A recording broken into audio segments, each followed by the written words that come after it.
para mim é chocante, sendo honesto aqui, professor Marcos, é chocante para mim.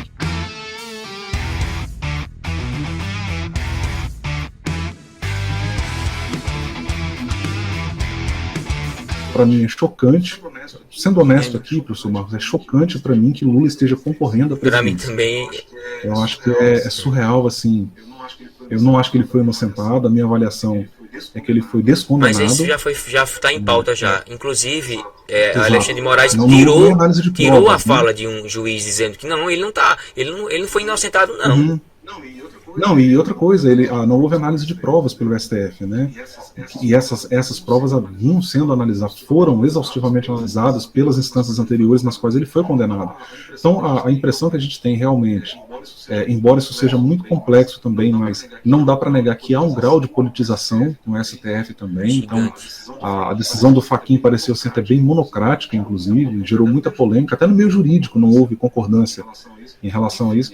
Enfim, é uma questão chocante. Mas se de tudo isso, professor Marcos, que nós conversamos aqui, nós pudermos reafirmar o fato de que não se deve reduzir o cristianismo das pessoas a uma escolha política, eu acho que nós vamos fechar aqui com chave de ouro, porque isso tem dado margem para muita agressão, muita violência simbólica, e várias pessoas me atacaram, me agrediram, eu sofri isso na pele, né, nas mídias sociais, pessoas me rotulando como de esquerda, como esquerdista, me chamaram de teólogo de meia tigela, porque eu fiz uma crítica, e porque eu fiz uma crítica ao bolsonarismo, eu não critiquei a figura do presidente, né? Entendo. Eu fiz isso há uns 2 anos atrás, há 1 ano e pouco atrás, professor Marcos, fiz uma crítica direta ao presidente. Depois, na mesma mídia social, me retratei, porque a minha crítica foi bem violenta, foi um momento ali de passionalidade. Mas mostrou humildade, o mais importante é isso. Na sequência eu fui e me desculpei na mesma mídia, né, me retratei e falei, olha, foi incoerente com a minha própria história aqui nas mídias sociais, porque eu defendo o diálogo, mas num momento de passionalidade eu fui lá e postei, mas eu acabo sendo muito vítima disso, as pessoas vão ali, desqualificam em função, e esse binarismo político, né, professor, está tão forte, porque quando você critica um lado, eu vivo isso com amigos que estão nos dois polos, né? Criticar um lado não significa que você está contra ele. Te coloca no outro, eles pensam assim. É bitolagem. Uma amiga minha falou assim, Rony, eu trabalho com uma colega, ela é de esquerda declarada, né? Ela de esquerda, fala, Rony, eu me alinho realmente com a esquerda, sou eleitora de Lula. Aí, semana passada, fala, Rony, você é bolsonarista, você vota em Bolsonaro. Aí o meu amigo que é bolsonarista, não, você é eleitor de Lula, você é eleitor do PT. E na verdade não. Eu acho que a gente precisa ser capaz de pensar fora dessa Exatamente, né? Você está falando uma coisa fundamental. Mas é isso, professor. Amém. Fantástico. Diálogo muito bom aqui com você. Conversar com gente de alto nível, a gente se eleva, né? Eu fico muito feliz com esse diálogo sobre a questão política, né? E a gente falar aqui para os outros entenderem como é que a gente não precisa estar de um lado e engolir tudo que o mesmo está fazendo. Então, votar em alguém, você vota por algum motivo, por alguns motivos. Não significa que você está concordando 100% com o outro lado. Por exemplo, eu sou contra o lulismo e o bolsonarismo. Eu não sou extremismo nesse ponto. Eu não engulo tudo que eles falam. E também não fico falando o tempo todo, não, tal. Eu voto por esse motivo, esse. Isso aqui, pra mim, eu acho que eu tenho esse direito de dizer assim, eu voto em Bolsonaro porque tem alguns elementos ali que me atraem mais a Bíblia. Não é? Me mostra mais. Eu sou contra alguns elementos. Eu não sou a favor de legalização de drogas, aborto. Eu sou do respeitar o homossexual 100%, mas não concordar com ele. Respeitar não quer dizer concordar com suas práticas. Eu respeito o praticante, mas as suas práticas, biblicamente, ao meu ver, não é reconhecido como um padrão legítimo bíblico. Se eu sou contra isso, eu não preciso atacar. Eu não preciso destruir, dizer que é filho do cão de Satanás. Não. Se Lula concorda com isso e outros elementos, beleza, problema dele. Então, a sua área do esquerdismo, você vai se identificar com ele por conta disso. Já o outro vai dizer, não. E vai ter que engolir tudo que Lula fala? Não. Eu vou ter que engolir tudo que Bolsonaro fala? Não. Eu posso criticar. Mas criticar não significa que eu estou do outro lado. Significa que eu tenho consciência de dizer assim, eu não aprovo isso, eu não concordo com isso. Mas me atrai isso aqui. Foi como um colega meu que me Claro, ataca sempre claro. no WhatsApp e dizendo, e aí, cadê? Tu vai falar alguma coisa contra Bolsonaro? Não, porque não sei o que, tu só fica atacando Lula. Eu disse, veja só, é a questão seguinte, eu não concordo com tudo que que Bolsonaro fala, não, menino. Foi uma discussão gigante, eu disse, calma. Aí Sim, o pessoal sim. é tóxico, não, tu concorda com tudo que ele fala? Eu disse, claro que não, que eu não sou bitolado, eu não sou demente, não. Exato, Tem muita coisa que pra mim exatamente. ele fala, que eu já falei pra você, pra mim era um cavalo batizado. Uma burrice, uma tolice falar isso. Professor Marcos, você falando isso é interessante, porque eu vejo isso acontecer muito, acontece muito comigo. O pessoal me define muito de esquerda, por quê? Sobretudo porque às vezes eu critico alguns aspectos do governo Bolsonaro. Mas veja, essa identificação ela é sempre parcial, ela não Não é é total. total. Então você fala para mim assim, professor Rony, você me pergunta, professor Rony, você se define como sendo de esquerda?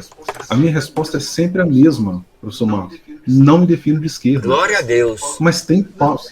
Não, sim, mas veja, professor, eu entendo a esquerda brasileira como um espectro político muito amplo. Tem pautas lá com as quais eu concordo? Tem. Mas eu concordo com todas? Não. E tem pautas, em particular, que são tratadas em níveis diferentes. Vou dar um exemplo polêmico aqui. Questão da terra, do uso da terra.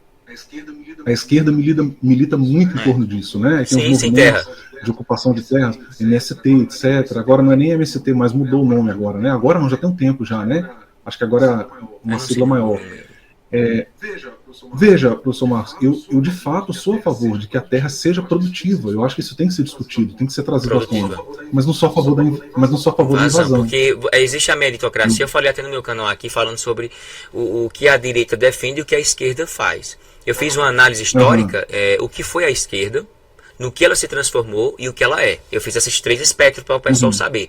E no final eu fui mais tendencioso, claro, para o meu lado direito e falei, ó, o que ele defende é isso e o que a esquerda é isso. Sim. E falei um lado e o outro. E mostrei na prática. Por exemplo, eu passo a vida toda trabalhando, me esforçando, compro minha casa, compro um terreno. Aí vem uma pessoa e diz, eu quero esse terreno. Eu aprendi uma coisa, que a esquerda, ela sacrifica a individualidade em prol da coletividade. Ela sacrifica a meritocracia em prol da coletividade, não o outro. Você se esforçou a vida toda, tem um título de doutor, eu digo, vamos pegar esse título de doutor e dar para outra pessoa, tu fica só com um de bacharel.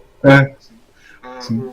O professor Marcos, por exemplo, eu tenho uma seríssima reserva em relação à visão armamentista do governo Bolsonaro. Mas eu acho que o armamento no campo foi positivo. Muito. A redução nos índices foi absurda. A gente não pode negar. Isso Você perguntar para mim aqui nos bastidores, Rony, o que você acha de Bolsonaro? Eu vou falar horrores de Bolsonaro. E de Lula? Mas foi também. Mas foi um aspecto positivo do governo, particularmente. O índice gigante de assassinatos inibiu muito. Quem é que vai atacar uma pessoa na terra que está armada lá? Os ladrões vão dizer, oxe, vou nada. Exato. E eu até, professor Marcos, entendo que a questão do armar-se, né, você fazer uso desse nível de força, há certa legitimidade nisso. Sim. Né? Os países que são mais armados, o índice de assassinato, de morte são muito menores. O Brasil é alarmante. Não, sim. Mas veja só, professor, eu acho que no Brasil isso levanta uma discussão mais ampla. Porque a gente tem processos históricos, culturais, a gente tem uma população que não foi educada para isso. Eu acho que é uma discussão bem ampla. Mas, para resumir o ponto, professor, eu acho, por exemplo, o policial, ele está numa ação policial, ele se vê numa circunstância em que ele precisa atirar, e se for o caso até atirar para matar. Eu acho que é legítimo, como recurso último da força. Mas essa onda que foi insuflada no Brasil de que bandido bom é bandido morto, para mim, é contrário ao evangelho esquisito, eu não apoio esse slogan, não. Não tem como, professor Marcos, as nossas igrejas, e aí quando eu falo isso, muita gente vai e diz assim, ele está legitimando o crime. Não, pelo contrário, eu sou a favor de uma legislação severa. Eu fiquei mordido, professor Marcos, quando eu vi, numa palestra de capelania, a capelã amenizando crimes horrorosos. Não, porque foi um espírito maligno que oprimiu e uma pessoa que precisava ser abraçada. Não, ele tem que cumprir a pena. Ele precisa cumprir uma pena longa. A justiça tem que ser severa. Agora, daí, professor, a gente banalizar a vida... Eu não apoio esse discurso também, não. Não. Isso é contrário. Historicamente, isso é contrário ao cristianismo. Infelizmente, a gente viu muitos evangélicos embarcarem nessa onda, a gente viu muitos evangélicos adotarem esse discurso, né, e a pessoa fala salivando, né? Ah lá, viu, mais um CPF cancelado. Não, isso aí é um discurso esquisito, eu não apoio, não. É esquisito. Na minha família agora, professor, há menos de um mês, na família da minha esposa, 2 jovens foram mortos no intervalo, assim, 2 irmãos, né? O primeiro foi assassinado em torno de 9 da manhã, o irmão foi para ver o corpo e foi assassinado na sequência. E, professor, é muito difícil. E você chegar e dizer que mas ele matou o bichinho para pegar um celular? Você está entendendo o que eu estou dizendo, né? Você chegar a dizer isso, o bichinho do ladrão, por quê incriminar o bichinho por conta disso? Então, assim, é legitimar a prática, o praticante e a omissão. É triste. Eu acho que isso é mais triste ainda do que você chegar a dizer, como a anta do Bolsonaro falar, CPF, não, para mim o outro candidato, Lula... Isso aí você vai ter que editar, hein? É verdade. Ou não, talvez não, eu tenho medo não. O abençoado do Bolsonaro fala, não sei o que, bandido morto, bandido bom é morto, beleza. E o outro Lula diz assim, não, bandido só porque ele foi pegar uma armazinha e não sei o que, pra mim é um discurso pior. Não, isso é triste. É atenuação do crime, né? É atenuação do crime. Onde está o humanismo aí, o espiritualismo, né? Não dá. Crime é crime. Crime é crime, professor, não dá pra gente amenizar isso. Eu defendo uma legislação mais severa. Eu acho que não é a única solução. Eu acredito que a solução para grande parte disso é um trabalho relacionado à educação, mas a educação ela vai gerando resultados a médio e longo prazo. Então a gente precisa ter uma ação policial ostensiva, o policial precisa ter uma retaguarda jurídica que funcione de fato, mas não banalizar a vida humana, né? Não banalizar. É muito triste, professor, você vê jovens, como eu vi, né, meus sobrinhos ali, o mais velho tinha 29 anos. Triste mesmo, isso é angustiante. Você. E o evangélico muitas vezes compra esse discurso porque ele não sente na pele, porque ele não vê um familiar dele ser vitimado pelo crime, né? Não estou colocando o criminoso aqui como vítima não, tá, professor Marcos? A palavra vitimado aqui é uma forma de dizer assim, a pessoa que foi ali, teve a vida ceifada em decorrência do crime, né, de ter ingressado na vida do crime. Eu acho que no final a gente tem que lamentar isso, a gente não pode se alegrar com isso. Entender que é uma consequência previsível. Mas a palavra mas é lamentável, exatamente. É uma consequência previsível, Rony? A gente sabe que o crime normalmente ele termina nisso, mas é lamentável, eu não posso sentir satisfação nisso, é isso que eu estou criticando, professor Marcos, que a gente vê os evangélicos tendo satisfação nisso. É um slogan horrível. E eu acho que esse não é o caminho.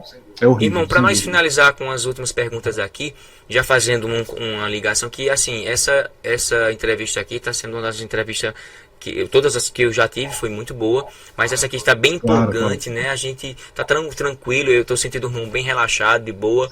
Aqui o nosso canal é justamente esse. Mas assim, eu queria falar sobre, voltando na perspectiva, sobre o ceticismo, na sua visão. Você acha que o ceticismo, o ateísmo atual, por quê? Quais são os motivos na sua visão, assim? É porque a igreja não soube fazer o seu papel bem feito, ou o que na sua visão?